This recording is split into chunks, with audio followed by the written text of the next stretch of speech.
All right, welcome back into the Sports Source. This segment brought to you by Safety Systems, security systems for your home or office, life safety systems from nurse call to monitoring. They even do the testing of your fire safety systems once they put them in for you. You got to do those annually. Safety Systems and VFL JJ Surlis are there to take care of your home, your office, whatever you need. I've used them for many a year. They do great work. It's a great crew too. Boy, these are good people. SafetySystems.com. Okay. A big game again. Let me show you some numbers here. The last time, now I'm sorry about the results. I can't control those. But the last time both teams were ranked coming into this game, 2016. Alabama crushed Tennessee, but there was the last time six years ago. Only two other times this century have both these teams been ranked at the same time, 2002 and 2005.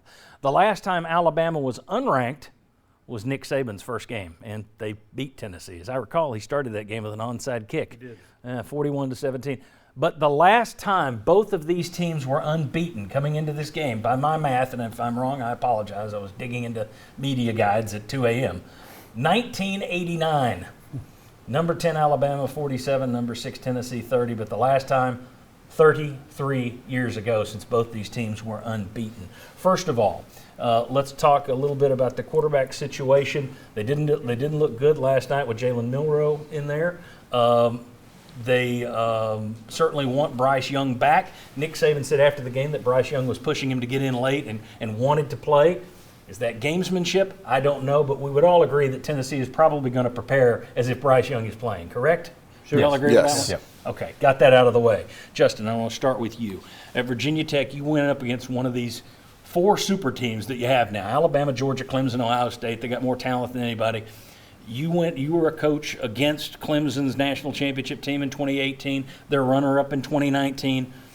When you're a staff and you're looking across at the other guys and you're sitting there saying, we're outgunned, they got the superior forces, that's an NFL team, what's the first thing you do in your game planning? I think it's interesting because teams like that, throughout the course of the college season, you hear about how good they are over and over and over, from the pundits to actually watching their film and seeing their games. And then as soon as they finish in college, they immediately get picked apart by all the NFL Right. draft analysis people. And that's what we try to do. We try to find out in just general terms, what do they do right-handed or strong-handed? And then you try to limit that to force them to beat you or play in ways that make them left-handed. And that's much easier said than done.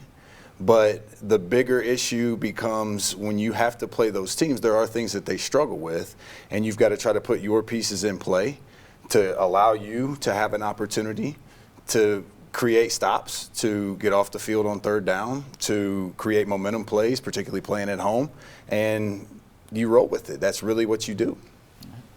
Guys, I'll ask you, and Josh, you jump in here as well. What are the chances?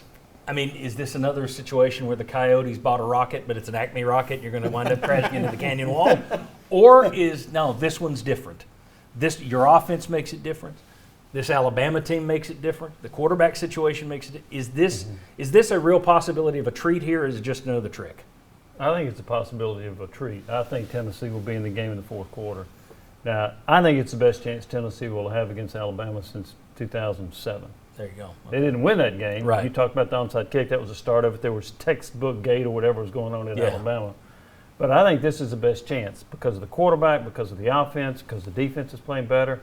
Now, I didn't think Tennessee had much of a chance in 2015, and they led in the fourth quarter. I didn't think they had much of a chance in 2009 when the Terrence Mount Cody blocked the field goal. But this, to me, is the best chance they've had since 2007. And we've seen this type of offense give Saban and Alabama problems, and he's tried to adjust. So, yeah, I think Tennessee has an excellent chance in playing at home. I do think it comes down a lot to Bryce Young. And they said it was going to be a game-time decision yesterday. He didn't even throw a pass in pregame warm-ups. And yet they announced in the stadium that he was starting.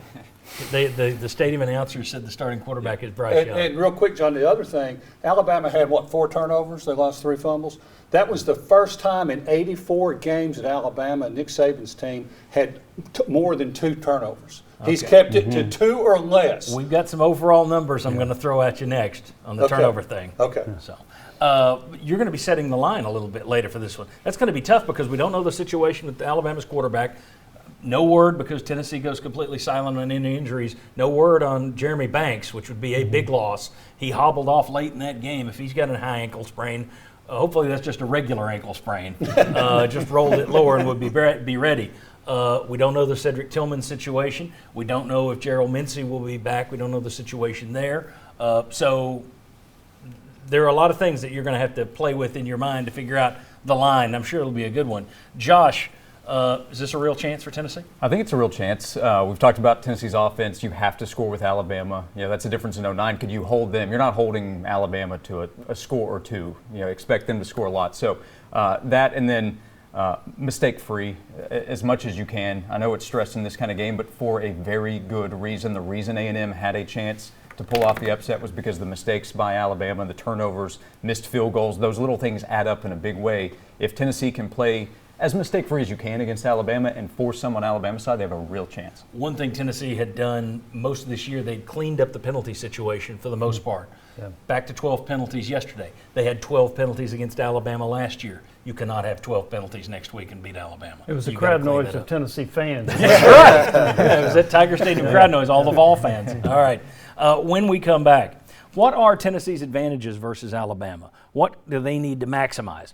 What are the disadvantages? What do they need to minimize? We'll bring the VFLs out next and discuss that. Come on back on the Sports Source. Miss an episode? Catch up at sportsource.tv or our YouTube channel.